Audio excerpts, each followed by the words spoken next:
함께 읽으신 본문의 말씀, 우리 시편 57편 1절로 11절의 말씀 중심으로 해서 다윗의 세 가지 결단이라는 말씀의 제목으로 여러분과 함께 말씀의 은혜를 나누고자 합니다. 오늘 다 아침에 오실 때 여러분 이 말씀을 다 아마 묵상하고 오셨을 거라고 저는 믿음이 좋아서 확실하게 믿습니다. 예. 여러분 매일 성경 오늘 또 나눠드립니다. 이제 5월, 6월 달 이제 또 여러분 말씀 묵상하시라고 오늘 아마 여러분 주보꽂이 이렇게 다 여러분 성함 써서 이렇게 드렸어요. 예, 꼭 가시면서 가져가시기 바라고 매일매일 우리가 좀 올해 한 해 말씀을 묵상하는 그런 운동을 하고 있습니다. 그래서 오늘 여러분 함께 읽으신 본문의 말씀이 주일 들을 말씀도 오늘 매일 성경에 나와 있는 오늘 여러분이 함께 묵상하실 그러한 말씀의 본문입니다. 그래서 여러분 아마 다 오실 때 한 번씩 본문이 어딘지 아시니까 이제 아마 다 읽고 또 말씀 한번 묵상하고 오셨을 거라고 저는 확실히 아주 굳게 담대하게 믿습니다. 네. 그래야 여러분 좀 더 말씀에 대한 사모함이 더 있어요. 나는 이렇게 말씀을 이해했는데 묵상했는데 오늘 목사님은 어떻게 이 말씀을 전하실까? 좀 그런 좀 기대하는 마음을 가지고 오시면 여러분에게 더 말씀에 대한 은혜가 크지 않을까 생각해 봅니다. 숲을 관찰하는 두 가지 큰 방법이 있습니다. 하나는 이제 언덕이나 산 위에 올라가가지고 그 숲 전체의 모습을 관찰하는 거예요. 아, 저쪽에 가면 연못이 있구나. 아, 저기 가면 작은 언덕이 있구나. 아, 저기는 나무들이 빽빽하게 있어서 야, 저기 가면 좀 길을 찾기가 어렵겠구나. 저기는 좀 위험한 지역이구나. 아, 저기 보니까 위험한 짐승들도 있네. 아니면 저기에 늪지대가 있네. 그러면서 숲의 어떠한 대략적인 그런 전체적인 내용들을 관찰할 수가 있습니다. 그리고 또 하나의 방법은 무엇일까요? 이제 숲 안으로 들어가는 것이죠. 그래서 겉에서 본 거랑 또 안에 들어가면 다릅니다. 그래서 하나 숲 안에 들어가서 아하 이렇게 숲의 내부들을 하나하나 다녀보면서 그 숲을 관찰하는 그러한 방법이 있습니다. 이 두 가지 방법을 여러분 잘 활용해야 그 숲을 제대로 다 이해할 수 있게 되고 혹시라도 우리가 그 숲을 지나가게 되거나 아니면 그 숲에서 뭐 여러 가지 우리 해야 할 일이 있다면 안전하게 그 일들을 마칠 수가 있게 되는 겁니다. 저는 말씀을 이해하고 또 하나님의 말씀을 이렇게 관찰함에 있어도 마찬가지가 아닌가 생각해 봅니다. 우리가 성경의 본문을 한 절 한 절 읽어갈 수가 있어요. 여러분 성경도 뭐 창세기부터 1장, 2장, 3장, 4장 이렇게 읽어가실 수도 있어요. 그러면서 여러분 받으시는 은혜가 있고 또 중요한 것은 좀 대략적인 창세기면 창세기, 뭐 출애굽기면 출애굽기. 그래서 어떠한 성경에 대한 대략적인 어떠한 구조나 내용들을 좀 이해하고 그 다음에 장절로 들어가셔서 말씀을 보면 좀 말씀에 대한 이해가 훨씬 더 수월할 수가 있다라는 겁니다. 그래서 숲을 관찰하는 것처럼 먼저 창세기면 창세기의 어떠한 개관, 대략적인 내용들을 한번 쫙 훑어보시고 창세기 1장, 2장, 3장 이렇게 나가서 이해하시는 거 그거랑 여러분 그냥 장절로 바로 들어가서 이렇게 이해하시는 거랑 읽고 이해하시는 거랑 좀 많이 다를 수가 있다라는 겁니다. 오늘 저는 본문의 말씀을 한번 그렇게 좀 이해해 봤으면 좋겠어요. 먼저 우리 본문의 한 절 한 절의 말씀을 살펴보기 이전에 오늘 본문의 전체적인 구조를 좀 한번 여러분 살펴봤으면 좋겠습니다. 오늘 말씀을 이렇게 여러분 보시면요. 여러분 눈에 좀 들어오는 두 절이 있습니다. 뭐가 들어오시는지 모르겠지만 저는 5절과 11절이 제 눈에 싹 들어왔어요. 5절 11절 여러분 똑같지 않습니까? 그렇죠? 5절을 한번 보세요. 하나님이여 주는 하늘 위에 높이 들리시며 주의 영광이 온 세계 위에 높아지기를 원하나이다. 또 11절도 보면 여러분 똑같이 그런 말씀이 나와 있습니다. 우리가 찬송을 부르지 않습니까? 찬송가 부르면 1절 후렴, 그렇죠? 2절 후렴, 3절 후렴 이렇게 나와 있어요. 1, 2, 3, 4절 내용은 다릅니다. 그러나 후렴은 이렇게 통일되게 나오는 경우들이 많이 있죠. 여러분 시편도 마찬가지예요. 오늘날과 같이 악보로 그려진 그러한 찬송이 없었기 때문에 글로 쓰여진 그러한 찬송이 기록된 것이 바로 여러분 시편입니다. 그러니까 오늘 말씀 여러분 그렇게 이해하시면 좋을 것 같아요. 1절부터 4절은 찬송가의 1절, 그 다음에 5절은 후렴, 그렇죠? 6절부터 10절까지는 찬송가의 2절, 그 다음에 11절은 후렴. 그렇게 여러분 좀 이해해 보시면 오늘 이 본문의 말씀은 크게 두 부분으로 나눠질 수 있겠구나 하는 것을 알 수 있게 됩니다. 그래서 여러분 말씀을 이해할 때는요, 1절부터 4절까지 내용을 이렇게 한번 묶어서 이해해 보셔야 하고, 또 6절부터 10절까지 내용을 이렇게 좀 묶어서 이해해 보셔야 합니다. 그 다음에 5절하고 11절은 후렴구니까 이렇게 구성이 되어 있구나, 이렇게 본문의 말씀이 구조적으로 이루어져 있구나라는 것을 알 수 있게 됩니다. 자, 1절부터 4절에 무슨 내용을 여러분 담고 있습니까? 본문의 말씀에 여러분 내용을 읽어보시면요, 시편의 저자 다윗은요 상당히 어렵고 힘든 상황에 있다라는 것을 알 수 있게 됩니다. 시편에는 표제어라는 게 있습니다. 표제어가 여러분 뭔지 아세요? 1절 위에 보시면 여러분 색깔 다른 글씨가 있죠. 시편에만 있는 이 표제어라고 하는 것입니다. 그 시편이 어떤 상황에 쓰여졌는지, 어떤 상황에서 쓰여졌는지, 또 그 시편의 저자가 누구인지, 또 그 시편을 어떤 상황에 따라서 읽어야 하는지를 이렇게 우리에게 말씀해 주는 것, 코치해 주는 것이 바로 이 표제어라고 하는 거예요.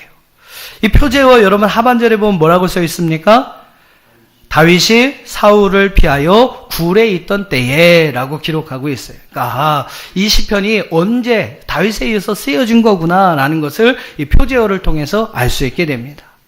다윗은 하나님의 기름 부음을 받게 됩니다. 하나님 말씀에 순종했던 사울이 그래서 이제 왕이 됩니다만, 나중에 그 사울이 하나님 앞에 불순종하게 되죠. 그래서 하나님은 그 사울을 패하시고 사울을 이어서 다윗을 왕으로 기름 부음을 받게 하십니다. 다윗이 사무엘을 통해서 왕으로서 기름 부음을 받게 돼요. 근데 여러분, 그러면서 다윗의 환란이 시작됩니다. 어려움이 시작돼요. 왜 그렇습니까? 사울이 지금 현재 왕인데 다윗이 기름 부음을 받았다는 것을 알게 된 거죠. 그래서 그 다윗을 잡아 죽이려고 그 다윗을 쫓아다닙니다. 다윗은요, 그 사울의 어떤 칼날을 피하여서 여러 곳을 도망다니게 돼요. 그런 가운데서 오늘 이 사울을 피하여서 굴에서 숨어서 생활하고 있을 그때에 기록된 시편이 바로 오늘 시편 57편의 말씀이다라는 겁니다. 그러면 어떤 상황에서, 참 다윗이 어렵고 힘든 상황에서 이 시편을 기록했구나라는 것을 알 수가 있습니다. 특별히 1절로 여러분 4절 말씀을 한번 봐보세요. 1절로 4절 말씀해 보시면 다윗이 참 그 상한 그 어떤 그 상황 속에서 이 다윗이 얼마나 지금 큰 고통과 어려움 가운데 있는지를 알 수 있게 됩니다. 우리 1절을 한번 읽어 보실까요? 1절 시작.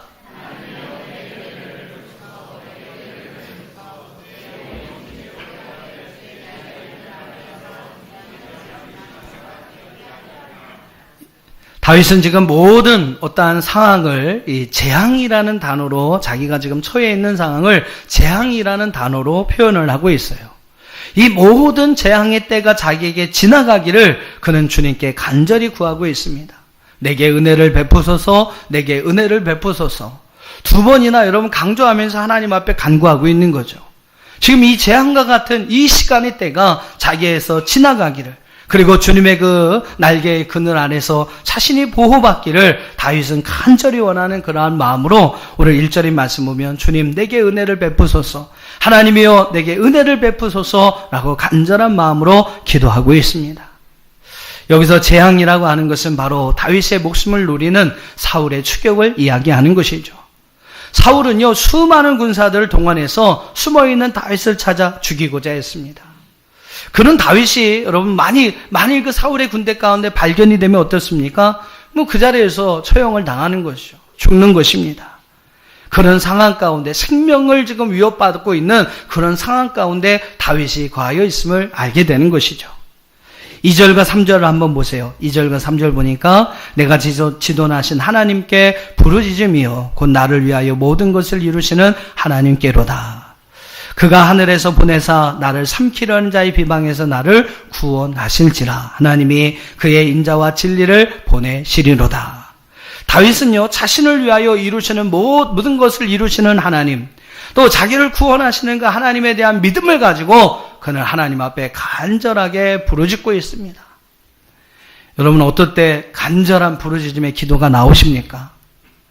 평안할 때는 이런 기도가 그렇게 많이 안 나올 거예요. 정말로 어렵고 힘들 때, 정말로 하나님의 도우심이 아니면 살아갈 수 없는 그런 상황이 왔을 때 우리는 하나님을 향하여 간절한 마음으로 부르짖게 될 것입니다. 그러니까 여러분 다윗이 바로 그런 상황에 있는 거예요. 하나님 앞에 부르짖어서 하나님이 도와주시지 않으면 하루를 지금 살아갈 수 없는, 하루를 지금 생명을 보장받을 수 없는 그러한 상황 속에서 다윗은 자신의 모든 것을 이루시는 하나님, 자기를 구원하시는 그 하나님을 생각하면서 하나님을 향하여 간절하게 부르짖어 기도하고 있습니다. 3절 하반절에 보면 그런 표현이 나와요. 하나님이 그의 인자와 진리를 보내시리로다. 여기서 인자라고 하는 것은 헤세드, 히브리어도 헤세르, 변함없는 하나님의 사랑을 이야기합니다. 약속의 사랑, 즉 언약적인 사랑을 이야기해요. 하나님은 우리에게 말씀하셨기 때문에, 우리에게 약속하셨기 때문에 우리를 영원히 변함없는 사랑으로 우리를 사랑하시는 하나님이십니다. 그것을 다윗은 인자라는 말로 표현하고 있는 거죠. 하나님의 언약적인 변함없는 사랑. 또 진리라고 하는 것은 무엇이냐면 바로 다윗을 대적하는 그들을 징벌하기 위한 하나님의 공의를 이야기하는 것입니다. 즉 다윗은요, 하나님께서 인자로 자신을 지키고 보호하여 주실 것을, 또 공의로 자기를 지금 힘들게 하고 괴롭히고 있는 그 대적들을 징벌하여 주실 것을 하나님 앞에 간절하게 부르짖어 기도하고 있는 것입니다. 4절 말씀도 한번 보세요. 4절 같이 읽어보겠습니다. 시작.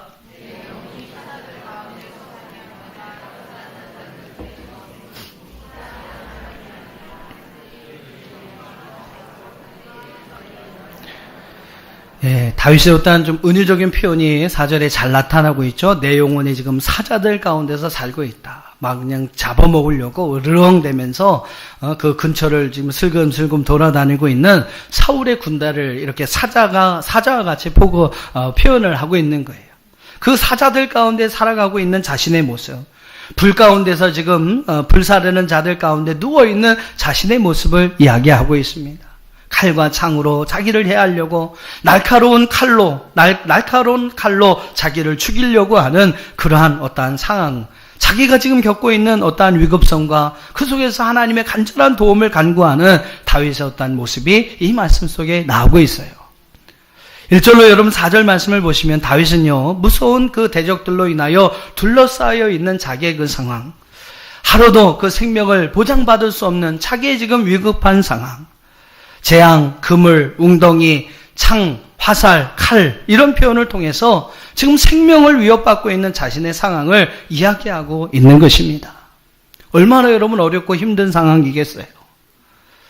자, 그 이제 후렴구를 지나서 5절 말씀을 지나서 또 6절부터 10절 말씀을 보면요, 참 이 다윗의 놀라운 믿음이 이 말씀 속에서 담겨 있게 됩니다.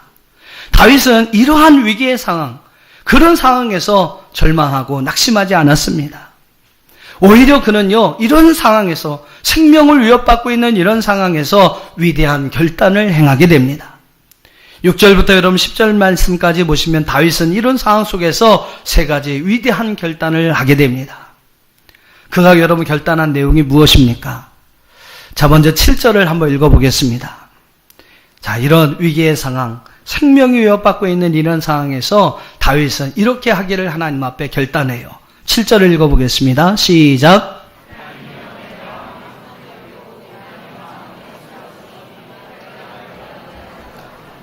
네, 한번 따라해 보시죠. 내가 노래하고 내가 찬송하리이다.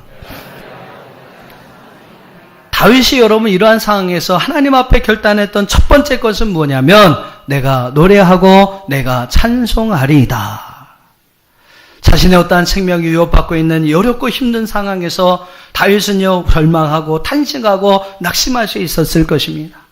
아니, 하나님 왜 괜히 나에게 왕으로서 기름 부음을 행하셔서 나의 길을 이렇게 어렵고 힘든 길을 가게 하십니까? 하나님 앞에 원망할 수도 있었을 거예요. 하지만 여러분 다윗은요, 원망하고 절망하고 탄식하지 않았습니다. 오히려 그런 상황에서 그는 하나님 앞에 의지적으로 하나님께 노래하고 하나님을 찬송하겠다라고 결단을 합니다. 이것이 여러분 다윗이 가진 위대한 믿음이라는 것이죠. 조니 에릭슨이라고 하는 미국 여성이 있습니다. 10대에 미국 메릴랜드 체스티베이라고 하는 강에서 다이빙을 하다가 좀 이렇게 실수를 해서 전신마비로 눕게 됩니다. 평생을 전신마비로 누워서 살아야 하는 신세가 된 거예요. 믿음이 아주 컸던 그녀였지만, 이 에릭슨이었습니다만, 이런 어떤 큰 시련을 그는 감당할 만한 믿음이 없었습니다. 그래서 그는 하루하루 절망과 낙심 가운데 살아가게 돼요. 근데 어느 날, 한 전도자를 통해서 전도를 받게 됩니다. 그러면서 이제 그녀의 입술에서 서서히 하나님에 대한 기도가 나오기를 시작하는 거죠. 그녀의 마음에서 기도가 나옵니다. 주님, 비록 내가 몸이 이렇습니다만 하나님 앞에 이런 몸이라도 쓰임받을 수 있다면 이제 내가 하나님 원망하지 않고 하나님 찬양하며 살겠습니다. 그런 이제 입에서 기도가 나오기 시작합니다. 그런 어떤 상황에서 그녀는요, 내가 내 입술은 움직일 수 있구나. 몸은 움직이지 못하지만 내 입술은 움직일 수 있구나라는 것을 깨닫게 되고 입술에 연필을 물고 그림을 그리기 시작해요. 하나님의 어떤 사랑들을 이렇게 표현하는 그림을 그리기 시작합니다. 그리고 그 입술로 하나님을 찬송하기 시작합니다. 이제는 그의 입술에 원망과 절망은 사라지고요. 오히려 하나님의 사랑을 표현하고 하나님의 사랑을 찬송하는 입술로 변화되게 됩니다. 그러면서 이제 그녀가 그린 그 그림, 입으로 그린 그림이라고 해서 그 그림들이 세상에 알려지기를 시작해요. 근데 많은 사람들이 이제 인터뷰를 제의하고 이제 광고 모델로 제의를 받게 됩니다. 그러면서 이제 유명한 하나의 인사가 됩니다. 그러면서 그녀는 그 후에 복음 전도자로 또 장애인들을 위한 인권 운동자로 미국 사회에 영향력을 끼치는 그러한 지도자로서의 그녀의 삶을 살아가게 됩니다. 만약 그 상황에서 원망과 절망하는 그 삶이었다면 그는 그렇게 살다가 아마 그의 인생 끝났을 거예요. 하지만 그가 그 입술로 하나님의 사랑을 표현하고 그가 그 입술로 하나님을 찬송하기 시작하였을 때에 그의 삶에 놀라운 하나님의 변화가 일어난 줄로 믿습니다. 그 입술로 하나님을 찬송하고 그 입술로 하나님의 사랑을 표현하고자 했을 때 그녀는 새로운 인생을 살아갈 수 있었다라는 것이죠. 역경이 왔을 때, 어려움이 왔을 때, 우리의 삶에 오늘 이 다윗과 같이 정말로 힘들고 어려운 때가 왔을 때 우리는 원망도 할 수 있고 불평도 할 수 있어요. 또한 하나님을 찬양할 수도 있습니다. 오히려 찬송을 부를 수도 있어요. 그것은 여러분의 선택입니다. 하지만 여러분 원망하고 불평한다면 우리의 인생은 그러한 절망감 속에 헤어나오지 못하는 그런 인생으로 우리의 인생이 마무리될 것입니다. 하지만 여러분 그러한 고난 속에서 그런 어려움 속에서도 하나님을 찬송하는 마음을 먹을 때 하나님을 찬송하는 그러한 삶을 살고자 결단할 때 오늘 우리의 삶에 이와 같은 새로운 놀라운 변화의 역사가 일어나게 될 줄로 믿습니다. 바울과 실라는요 복음을 전하다가 감옥에 갇히게 돼요. 얼마나 여러분 억울합니까? 내가 나쁜 짓 한 것도 아니고 하나님의 말씀을 전하는데 하나님 말씀을 전하다가 감옥에 갇히는 거예요. 하지만 그들은 원망하고 불평하지 않았어요. 오히려 사도행전 16장의 말씀 보면 그들은 밤중에도 그 깜깜한 밤중에도 그들은 그 감옥에서 하나님께 기도하고 하나님을 찬미했다라고 성경은 기록하고 있습니다. 여러분 밤중에 하나님 앞에 기도하고 하나님을 찬송했습니다. 원망하고 불평한 것이 아니라 하나님을 찬송했어요. 그때 여러분 어떠한 일들이 일어납니까? 큰 지진이 일어나서 옥문이 열리고요. 그들이 묶여있는 모든 문제가 풀려지는 기적이 일어납니다. 바로 여러분 찬송을 통해 기도를 통해 그들이 하나님의 놀라운 기적을 경험하게 되었던 것이죠. 사랑하는 성도 여러분, 찬송을 잃어버리지 않으면 아무리 큰 고난이 있을지라도 우리는 승리하는 삶을 살아가게 될 줄 믿습니다. 가장 큰 위기는요, 내 삶 속에서 찬송을 잃어버리는 거예요. 하나님의 사랑에 대한 표현이 사라지는 것입니다. 이것이 여러분 우리의 인생의 위기지, 여러분 어렵고 힘든 문제가 있는 게 위기가 아니라는 거죠. 사랑하는 성도 여러분, 어떠한 환경, 여러분 어떠한 상황에 처해 있을지라도 나는 내 입술에 하나님을 찬송하는 입술이 되겠다. 여러분 찬송하는 그러한 결단이 여러분 가운데 있다면 우리의 삶은 승리의 삶으로 변화될 줄로 믿습니다. 오늘 다윗처럼 어떠한 상황에서도 나는 하나님의 은혜와 사랑을 찬양하겠다. 찬송이 내 입에서 떠나가지 않게 하겠다. 오늘 이러한 결단이 저와 여러분 가운데 있기를 주의 이름으로 축원합니다. 두 번째 다윗의 위대한 결단이 있었어요. 그 어렵고 힘든 상황에서 다윗은 또 하나님께 결단을 합니다. 8절을 한번 읽어보시죠. 8절 시작.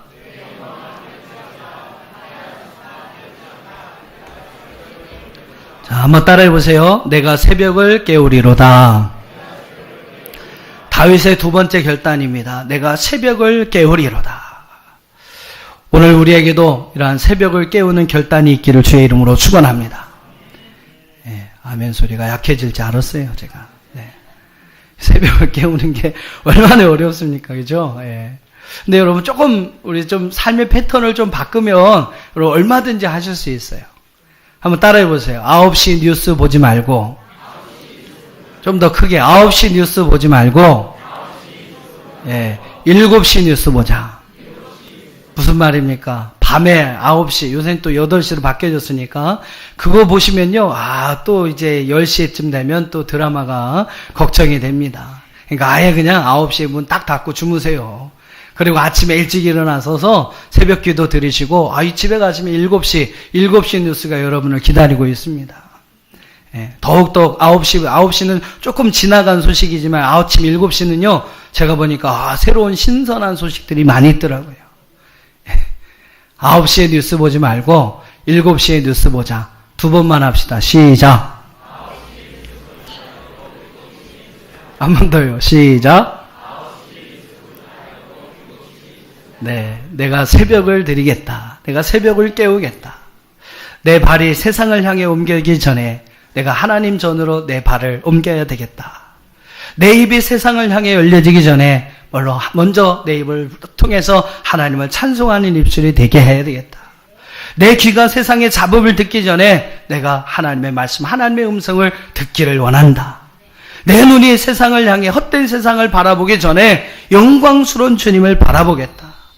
오늘 여러분 이러한 결단만 여러분 가운데 있다면 우리가 얼마든지 새벽을 깨우는 놀라운 역사를 경험하게 될 것이고, 바로 이 새벽을 깨우는 역사를 통해서 우리의 삶에 하나님의 놀라운 그러한 능력을, 놀라운 하나님의 축복의 역사들을 경험하게 될 줄로 믿습니다. 저는 장담합니다. 새벽의 사람은 하나님의 역사를 경험하게 될 것입니다.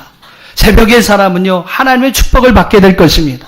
새벽을 깨우는 사람은 성공할 것입니다. 새벽을 깨운 사람은 마지막 최후에 반드시 승리하게 될 줄로 믿습니다.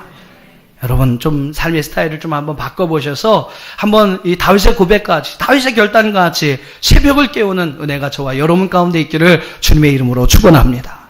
소돔과 고모라 성은 그 새벽을 깨우는 사람이 없었어요. 그들은 밤이 맞도록 그냥 술을 먹고 춤을 추며 그들의 삶을 살다가 결국 새벽에 잠든 그 도시는 죄악의 도시가 되어버리고 말았습니다.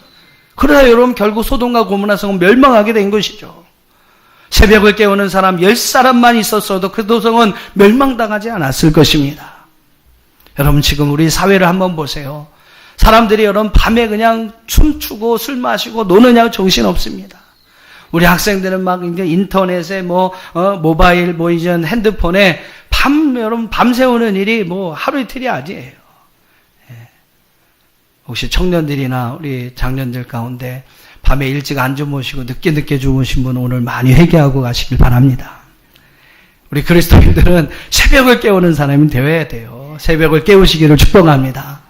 우리 성도들, 교회들이라도 여러분 새벽에 잠자고 있으면 안 돼요. 새벽에 일어나서 여러분 이 소돔과 고모라 성과 같은 이 나라 민족을 위해서 우리가 여러분 하나님 앞에 기도해야 합니다. 우리 그리스도인들도 같이 잠들고 있으면 안 돼요. 교회가 일어나야 되고 성도들이 일어나서 여러분 함께 기도해야 합니다. 한나는 그 새벽에 눈물의 기도로 여러분 사무엘이라는 아들을 얻지 않습니까? 그 눈물의 기도로 새벽에 하나님 앞에 엎드려 기도하는 그 눈물의 기도로 그 가정이 어려웠던 문제들을 다 해결받게 돼요. 새벽에 여러분 하나님 앞에 나와 눈물로 기도해 보세요. 여러분 하나님께서 여러분의 가정의 문제, 여러분의 자녀들 문제 아름다운 것을 해결해 주실 줄로 믿습니다. 또 새벽은요 문제가 해결되는 시간이었어요. 성경을 한번 봐보세요. 홍해가 갈라지는 것도 새벽이었고요. 여리고성이 무너지는 것도 새벽이었고요. 여호사밧이 여러분 어려움 가운데 그에게 샘이 터지는 역사도 새벽에 일어났고요.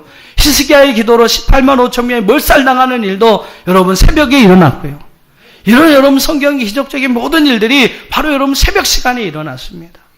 우리가 여러분 새벽에 일어나지 않고 새벽을 깨우지 못하면 이런 역사를 우리가 경험할 수 없는 거예요. 여러분의 인생에 문제가 있습니까? 어렵고 힘든 일들이 있습니까? 여러분 새벽을 깨우는 여러분이 될 때 하나님께서 여러분의 인생에 어떠한 문제든지 해결해 주시는 은혜를 주실 줄 믿습니다. 또 새벽은요 우리의 필요한 것을 공급해 주시는 하나님의 은혜의 시간이었다는 것이죠. 광야에서 여러분 유일하게 양식을 얻을 수 있었던 것은 만나였습니다. 근데 여러분 이 만나는 언제 거둬요? 새벽에 거둡니다. 태양이 떠서 햇빛이 지면요, 이 만나가 다 사라져요. 그 새벽의 시간을 놓치면 이스라엘 백성들은 그들의 일용할 양식, 하루의 양식을 얻을 수가 없었습니다. 이처럼 여러분, 하나님은 새벽의 시간을 통해 우리의 필요한 것을 공급해 주시는 하나님이심을 믿습니다. 필요한 것이 있으시잖아요. 하나님이 여러분 채워주길 원하는 것이 있지 않습니까? 새벽에 나와 하나님 앞에 여러분 기도하시면 하나님께서 여러분 채워주실 줄로 믿습니다. 여러분의 부족함을, 여러분의 모자람을 하나님의 은혜로, 축복으로 채워주실 줄 믿습니다. 유럽의 어느 시골 장터에 먼지가 쌓이고 줄이 다 풀어진 낡은 바이올린 하나가 있었습니다. 그 바이올린이 이제 경매에 나온 거예요. 야, 여러분 바이올린입니다. 얼마에 사시겠습니까? 사람들이 한 명 한 명 손을 댑니다. 1마르크예요. 2마르크요. 3마르크예요.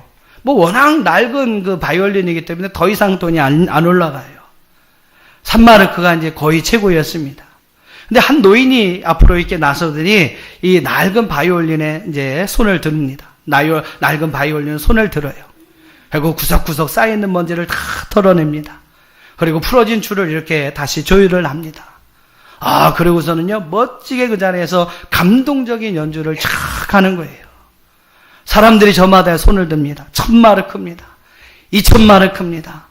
결국 여러분 저 바이올린은요 3000마르크의 새 주인을 만나서 팔려갔다고 합니다. 우리 여러분 신앙이나 인생도 마찬가지가 아니겠습니까? 새벽 기도의 시간을 통해 구석구석 우리 안에 쌓여진 영혼의 먼지를 털어내고 흐트러진 우리의 믿음의 줄, 여러분 그 줄을 초월하면서 우리 하루의 삶을 살아간다면 우리는 하나님 앞에 아름다운 음악, 아름다운 은혜를 올려드리는 복된 삶을 살아가게 될 줄로 믿습니다. 그럼 여러분 우리의 삶은 더욱더 하나님 앞에 향기로운 아름다운 축복의 삶이 될 수가 있는 거예요. 여러분 어떤 음악가가 음악이 끝난 다음에 조율을 하는 사람이 있습니까? 어떤 음악가가 여러분 음악회를 다 마친 다음에 조율을 해요. 음악회를 하기 전에 여러분 조율을 해야 더 아름다운 소리로 오늘 그가 연주할 수가 있는 것입니다. 하루를 시작하는 시간, 바로 여러분 그 새벽 기도의 시간을 통해서 우리는 하루의 삶을 하나님 앞에 믿음으로 조율하고 우리의 신앙의 삶을, 하루의 삶을 살아갈 수 있을 때 우리는 감동적인 연주로 하나님께 영광 돌리는 삶을 살아가게 될 줄로 믿습니다. 오늘 여러분 이러한 믿음을 가지시고 오늘 다윗의 위대한 결단과 같이 내가 새벽을 깨우리로다. 한번 따라해 보세요. 내가 새벽을 깨우리로다. 오늘 이러한 새벽 기도의 사람이 되려는 그러한 위대한 결단이 저와 여러분 가운데 있기를 주의 이름으로 축원합니다. 마지막 다윗의 세 번째 결단입니다. 9절을 한번 읽어보시죠. 9절 같이 읽습니다. 시작.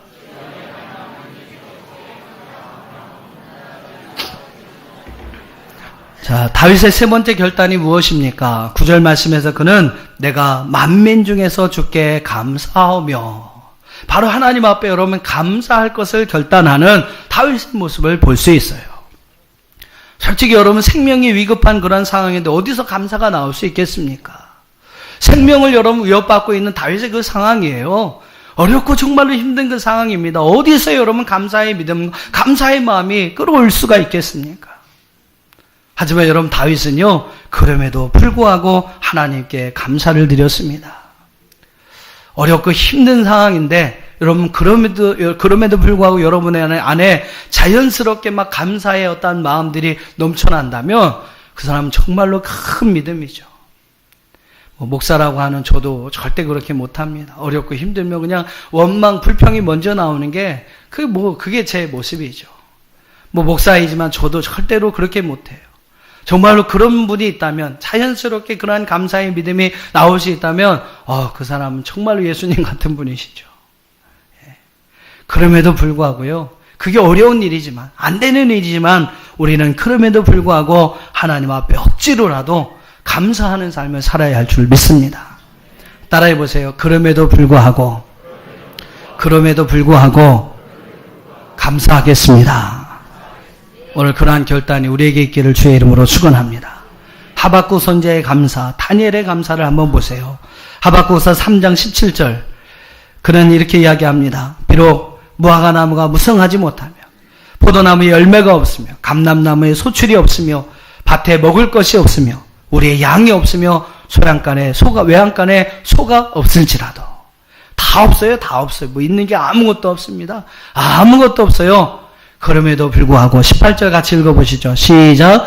나는 여호와로 말미암아 즐거워하며 나의 구원의 하나님으로 말미암아 기뻐하리로다. 할렐루야. 하박국의 감사는 아무것도 없는 중에 그럼에도 불구하고 여호와로 말미암아 구원의 하나님으로 말미암아 하나님 앞에 드리는 감사였다는 것이죠. 또 여러분 다니엘의 모습을 한번 보세요. 다니엘서 6장 10절 같이 한번 읽어보겠습니다. 다니엘서 6장 10절 시작.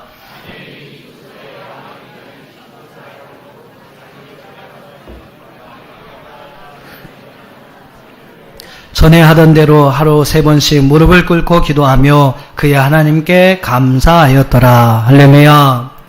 다니엘은요, 죽을 줄 알면서도 하나님 앞에 드린 감사였습니다. 생명을 내놓은 감사이죠. 걸리면 죽는 거예요. 이미 왕의 조서가 도장에 찍혔습니다. 공포된 상황이에요. 왕의 다른 신에게 감사하고 기도하면 죽는 겁니다. 그러나 다니엘은 그런 줄을 알면서도 하나님 앞에 감사와 기도를 드렸다는 거죠. 그럼에도 불구하고 하나님께 감사하고자 하는 마음, 바로 여러분 그 결단을 통해서 하나님은 아무런 우리의 삶의 모든 환경과 상황들을 새롭게 변화시켜 주시는 줄로 믿습니다. 혹시 여러분 다윗과 같은 어려운 상황 속에 있는 성도가 계십니까? 오늘 이 다윗의 결단이 여러분의 결단이 되기를 주의 이름으로 축원합니다. 다윗은요, 이러한 숱한 위기와 어려움을 이겨내고 결국 이스라엘의 최고의 왕의 자리에 올라가게 됩니다. 이러한 모든 어려움, 정말로 생명의 위협을 느낄 정도로 어렵고 힘들었던 그 모든 상황을 3가지 결단으로 그는 이겨내고 이스라엘의 최고의 왕의 자리에 올라가게 됩니다. 아무리 여러분 어렵고 힘들고 절망적인 상황에 있다 할지라도 환경은 아무것도 아니에요. 그 속에 있는 내가 어떤 마음을 가지고 어떠한 결단을 가지고 살아가느냐가 중요한 줄로 믿습니다. 오늘 다윗과 같은 그러한 결단, 나는 어떤 상황에서도 하나님께 찬송하는 삶을 살아보겠다. 나는 다윗과 같이 새벽을 깨우는 자의 삶을 살겠다. 다윗과 같이 그럼에도 불구하고 하나님께 감사하는 삶을 결단하겠다.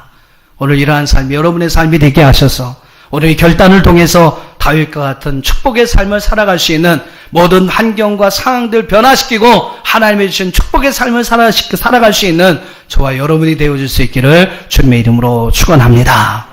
이 시간 우리에게 주신 하나님 말씀을 기억하면서 함께 기도했으면 좋겠습니다. 오늘 혹시라도 여러분 어려운 힘든 상황 속에 있는 성도가 있습니까? 오늘 그러한 믿음의 결단이, 하나님 믿음의 고백이, 다윗의 고백이 오늘 우리의 고백이 되기를 원합니다. 주님, 어떠한 환경, 어떠한 상황 속에서 나는 하나님을 찬송하겠습니다. 새벽을 깨우는 자가 되겠습니다. 하나님, 그럼에도 불구하고 하나님께 감사함으로 살겠습니다. 오늘 이러한 결단이 여러분의 환경을 변화시키고 여러분의 삶의 모든 것을 새롭게 하는 하나님의 능력이 될 줄로 믿습니다.